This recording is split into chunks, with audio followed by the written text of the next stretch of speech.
আমি জানি যারা ওবিসিতে আছেন তাদের একটু কষ্ট হচ্ছে, কোর্টের একটা রায়ে সব আটকে গেছে, কিন্তু মনে রাখবেন আমরা কিন্তু থেমে নেই। আমরা কোর্টে, সুপ্রিম কোর্টে বড় বড় আইনজীবী দিচ্ছি, তার কারণ আমার অনেক চাকরি আটকে গেছে কোর্টের এই রায়টা বেরোনোর পর।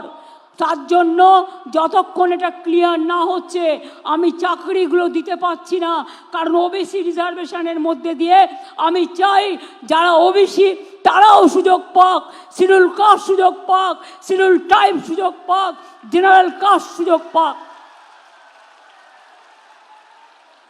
মনে রাখবেন আমি যখন 17% রিজার্ভেশন করেছি, জেনারেল কাস্টের লোকেরা ভাবে সবার জন্য রিজার্ভেশন আছে, আমাদের কি হবে।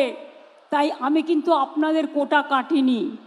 আমি ওবিসি ছেলে মেয়েদের জন্য 17% এক্সট্রা টাকা দিয়ে এক্সট্রা সিটের ব্যবস্থা করেছি, যাতে আপনাদের কোটায় হাত না পড়ে, যাতে আপনারাও ভালোভাবে আপনাদের পড়াশুনো করতে পারেন।